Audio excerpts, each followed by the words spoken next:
નમસ્કાર મિત્રો, કેમ છો? કાચો ગુજરાતીના આપ સૌને જય શ્રી રામ. આજનો વિષય છે ગાયનું ઘી અને એના ગુણધર્મ. આપણા માટે ફાયદાકારક છે તો કઈ રીતે છે, નથી તો કઈ રીતે છે, એ બધા વિશે.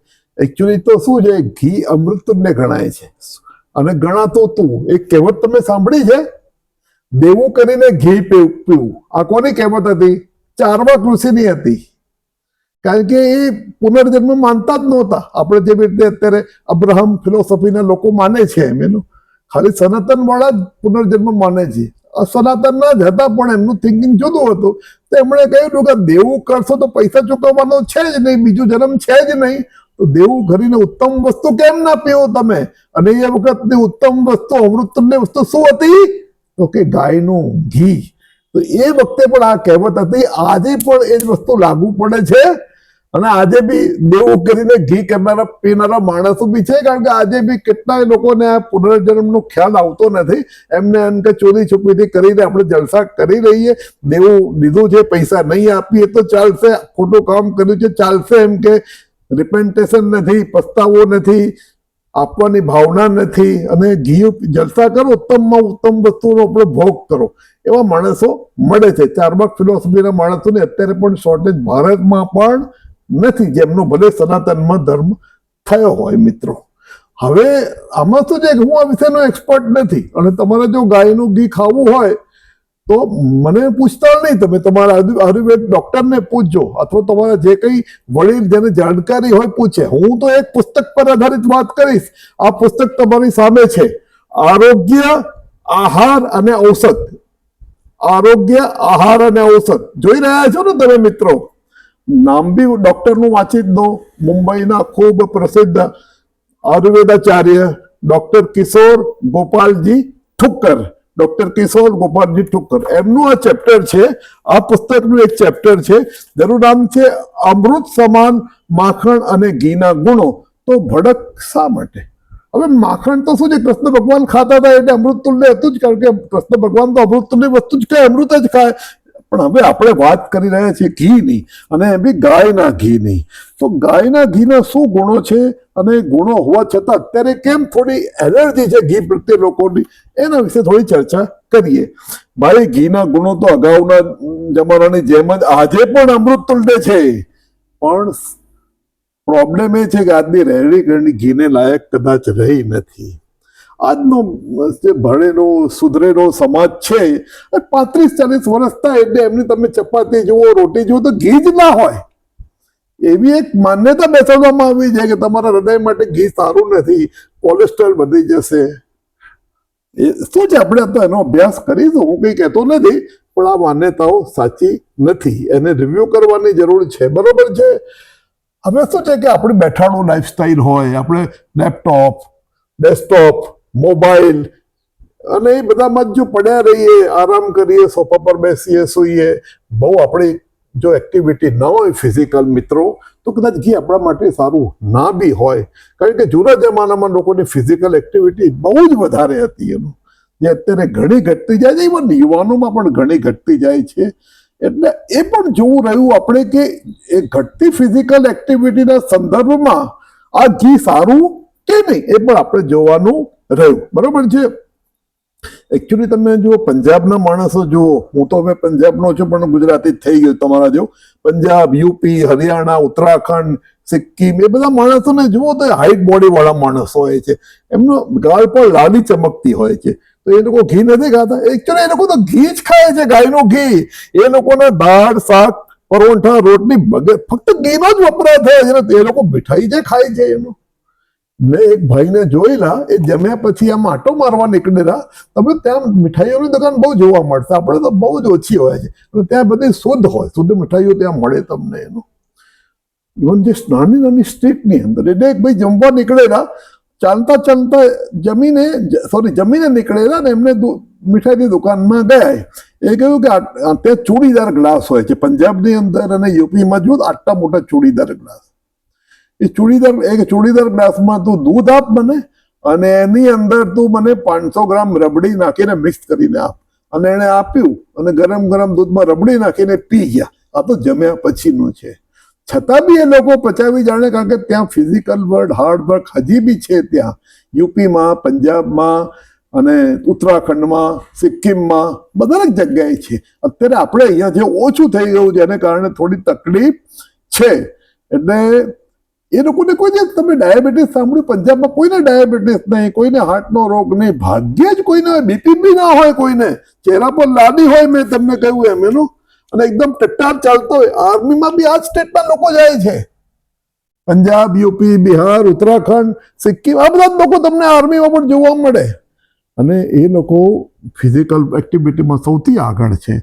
એની સામે આપણે જોઈએ તો ગુજરાત, કાઠિયાવાડ બી ગુજરાતનું ખરું, એમાં બોમ્બે, એમાં તું ભેળ ખાય, ભજીયા ખાય, ભૂસા ખાય, ચેવડા ખાય, આ બધી વસ્તુ પાછળ ગાંડાયરો નાસ્તા, જુદા જુદી ટાઈપના નાસ્તા. એકચ્યુઅલી મને વાંધો નથી, તમે ભૂજ્યા બેસીએ ફાફડા ખાઓ તો એનાથી પેટ તો બગડે જ છે, શરીર તો માય કંગના રહે જ છે, પણ તમે સૌથી અમૃત તુલ્ય વસ્તુ જે ગાયનું ઘી છે તે ચૂકો છો મિત્રો. એકચ્યુઅલી એક વાત બધાએ સમજી રહેવાની જરૂર છે, ઘી દૂધ કોઈને મારતું નથી, પણ માણસને ખરેખર મારે છે ટેન્શન, બેઠાડું જીવન, સિગરેટ બીડી વગેરે વ્યસન તથા ભૂસા ભજીયા વગેરે અપથ્ય ખોરાક. Tension is number 1. જો આપણને કોઈ મારતું હોય તો ટેન્શન નંબર 1 છે, બરોબર છે. અને સૌથી પ્રથમ મોટું મારે કારણ ટેન્શન છે. બીજું નંબર બેઠાડું જીવન છે. ત્રીજું નંબર સ્મોકિંગ, સિગરેટ બીડી, અને ચોથું ભૂસા ભજીયા, અનિયમિત જીવન, અનિયમિત ખોરાક છે, બરોબર છે. હવે આ બધાનો દોષ ઘી પણ તમે કેવી રીતે ઢોળો છો? પાડાને વાકે પખાડીને ડામ તો ના દેવાય ને મિત્રો, એટલે આ ન દેવાય મિત્રો. એટલે હવે આપણે જોઈએ ઘીના ગુણો શું છે. ગાયનું ઘી યાદશક્તિ અને બુદ્ધિને વધારનાર છે. એનો તમે નાના બાળકથી બી શરૂ કરી શકો, વૃદ્ધ માણસને બી આપી શકો જેની યાદશક્તિ ઓછી થતી હોય અને ઇન્ટેલેક્ચ્યુઅલ પાવર વધે એનો. દરેક રીતે ગાય માનસિક રીતે બહુ સારું છે બધા માટે.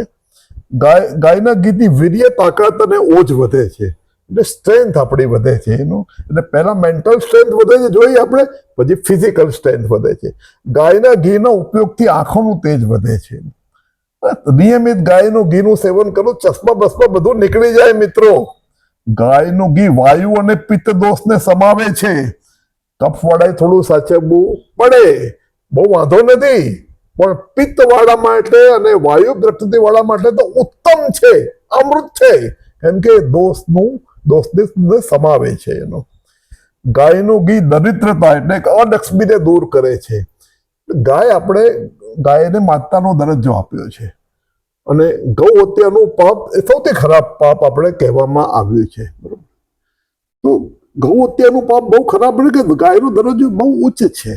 ગાયની આપણે સેવા કરવી જોઈએ, ગાયની આપણે પૂજા કરવી જોઈએ, અને એમાંથી પ્રસાદ રૂપ આપણે એનું દૂધ, દહીં, ઘી વગેરે ગ્રહણ કરવું જોઈએ. અને એ રીતે જો ગ્રહણ કરવામાં આવે તો આપણી દરિદ્રતા એટલે કે લક્ષ્મી આપણે દૂર થાય છે, બરોબર છે. એટલે પછી ઘી શરીરની ખોટી ગરમીને ઘટાડે છે, કારણ કે ઘી ગુણમાં ઠંડુ છે. હવે એના પછી ઘીથી ભૂખ વધે છે. જે લોકોને એકદમ માય કાંગના હોય, ભૂખ જ ના લાગતી હોય, એ બધા માટે ઘી બહુ સારું છે. ગાંઠપણ, હિસ્ટીરિયા, આ બધા જે સિઝોફેરીના પ્રોબ્લેમ છે, લોકોને ચક્કર આવતા હોય, જુદી જુદી જાતનો સ્ટ્રેસ, ટેન્શન, ડિપ્રેશન, એન્ઝાઇટી, એ બધા માટે ઉત્તમ છે ઘી એનો. આ બધા પ્રોબ્લેમ એનાથી સોલ્વ થઈ જાય છે, બરાબર છે. ઘીના ઉપયોગથી સ્વર સુંદર અને કોમળ બને છે. તમારો સ્વર બી, જે લોકો ગાતા હોય, બોલતા હોય, કે દરેક જણને પોતાનું મધુર સ્વર તો ગમે છે, એના માટે સારું છે. એ ઉપરાંત ઘીથી HDL વધે છે, આપણું HDL ઇમ્પ્રુવ થાય છે. કોલેસ્ટ્રોલ વધારે એટલે શું? ટ્રાઇગ્લિસરાઇડ વધે તો HDL LDL નો રેશિયો આપણો ઘટી જતો હોય છે.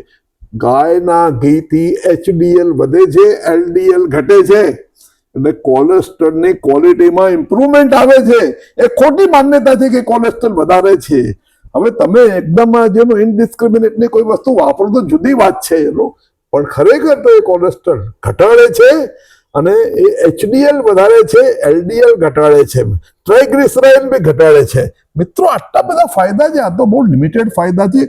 તમે ગૂગલમાં સર્ચ કરો, તમે કોઈ અત્યારના ડૉક્ટર પાસે સાંભળો તો અનલિમિટેડ ફાયદા છે એનો. અને અનલિમિટેડ ફાયદામાં આપણે ખાઈએ નહીં, કારણ કે આપણે ડૉક્ટરને કહી દીધું કે તમે તેલ ઘી ના ખાતા, તમારું કોલેસ્ટ્રોલ વધારે આવે છે. એના જેટલી મૂર્ખામી કોઈ છે નહીં. હું એવું નથી કહેતો ડૉક્ટરને ઇગ્નોર કરો, પણ એલોપેથીની લિમિટેશન સમજો. તમે આયુર્વેદિક ડૉક્ટરને પૂછો, એ તમને કહેશે થોડી એક્સરસાઇઝ પણ કરો સાથે. એ તમને એવી એડવાઇસ આપશે. ખાલી ઘી ના ખાઓ, અને તમે ખાલી ગાદી પર બેસી ના રહો, થોડા હરો ફરો. ખાલી આરામવાળું જીવન ના કરો, મહેનતવાળું જીવન કરો. બરોબર? મગજ પર ટેન્શન ના રાખો, ટેન્શન કાઢી દો, બધું ભગવાનને સરેન્ડર થઈ જાઓ તમે. એ રિઝલ્ટ બધા એ જ આપે છે. પછી ચિંતા છે નહીં જે તમે એનો. જો હોના હે સો હોના હે, જો ખોના હે સો ખોના હે. સબ સૂત્ર પ્રભુ કે હાથોं में, તો ચિંતા કાહે કરે યારે. રંગ અવધૂત મહારાજનો જે ભજનની આ કડીઓ છે, એને બધું સૂત્ર, બધા સૂત્રો એના જ હાથમાં છે. તું શું કામ ટેન્શન રાખે છે યાર? એ ટેન્શન છોડ. આ બધું છોડીશું તો પછી ગાયનો ઘી અમૃત છે. અમૃત તુલ્ય નહીં, આપણા માટે અમૃત તુલ્ય છે. મિત્રો, આપણે છે ને ગાયનું ઘી કેવી રીતે ખાવું? હવે કોઈ પૂછે તો સૌથી ઇઝી વસ્તુ છે કે દૂધ છે ને રાત્રે, સવાર બપોર રાત કરતા, એવું આયુર્વેદમાં એવું છે કે સવારે ફળો લેવા જોઈએ, કે એનો જ્યુસ લેવું જોઈએ, બપોરે છાશ લેવી જોઈએ, રાત્રે દૂધ પીવું જોઈએ. તો રાત્રે દૂધની અંદર 1-1.5 કે મેક્સિમમ 2 ચમચી ગાયનું ઘી તમે મિક્સ કરીને પી જાઓ તો એ ઉત્તમ છે. પછી તમારી રોટલીમાં, તમારી ખીચડીમાં અને જુદા જુદા ખોરાકમાં તમે નાખીને પણ એડ કરી શકો મિત્રો. એટલે ગાયનું ઘી આપણે ટેબલ પર જ રાખવાનું, જે ઈચ્છા થાય એમાં નાખી દેવાનું, એનો ઉત્તમ. અને ગાયની સેવાની ભાવના રાખવાની, ગૌ સેવાને ડોનેશન આપવાનો પર્પઝ રાખવાનો, ગૌ સેવા વિઝિટ કરવાની, ગાયની શું પરિસ્થિતિ જોવાની છે, આટલી બધી ગાય કતલખાનામાં કેમ જાય છે એનો વિચાર કરવાનો, એ ઘટાડવા માટે આપણે શું કોન્ટ્રીબ્યુટ કરી શકીએ છીએ એ વિચારવાનું મિત્રો. આ બધા વિચારણીય પ્રશ્નો છે. આપણી માતા છે એનો, અને આપણે અમૃત તુલ્ય ઘી આપણને આપે છે, તો આપણે બી ફરજ સામે બને છે. We have to reciprocate. એટલે આ 1 વે ટ્રાફિક નથી, 2 વે ટ્રાફિક છે. જો ગાય આપણને અમૃત આપતી હોય તો આપણે ગાયને બચાવવાની આપણે બી ફરજ છે. અત્યારે ઘણા બધા સંગઠનો એના માટે કામ કરે છે, ઘણી બધી NGO સંસ્થા કામ કરે છે, પણ દરેક જણે આના માટે વિચાર કરવાનો જે છે કે ગાય એકવાર દૂધ આપતી બંધ થાય તો એ કતલખાનામાં કેમ જાય છે, એને રોકવા માટે શું કરી શકાય. એમ કે ડૉક્ટર ગોપાલ સુતરિયાની મેં વાત કરેલી, અમદાવાદમાં જે બંસી ગીર ગૌશાળા છે એમણે એના વિશે ઘણા બધા સારા પ્રવચનો આપ્યા છે. એમની બંસી ગીર ગૌશાળા અમદાવાદમાં જોવા જેવી છે. એમના આ બધા પ્રશ્નોનું નિરાકરણ પણ એ આપે છે મિત્રો. પણ આ આપણો અત્યારે વિષય નથી, એટલે હું આ પ્રવચનને બંધ કરું છું.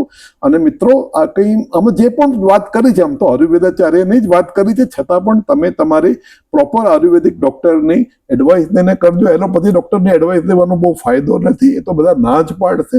એ બધું ઘી, તેલ, એ બધું એમના માટે સરખું જ છે. ગાયનું હોય, ભેંસનું હોય કે હાઇડ્રોજનેશન વાળું વનસ્પતિ ઘી, એમના માટે કંઈ ફરક બહુ રહેતો નથી. પણ આયુર્વેદિક ડૉક્ટરને પૂછીને કરજો. એ કહે કે તમે થોડી એક્સરસાઇઝ વધારીને ઘી ચાલુ કરો તો એવું કરો. એ કે બેઠાડું જીવન ઓછું કરો, લેપટોપ કલાક વાપરીને 2 રાઉન્ડ મારો તો એવું કરો. જે કહે એ કરો, પણ ગાયનું ઘી વાપરો. અમૃત છોડશો નહીં. જે માણસ અમૃત છોડે છે તો મૃત જ છે એવું સમજવાનું. મૃત શું કામ લેવાનું? અમૃત લેવાનું. આભાર. Thank you so much. So nice of you.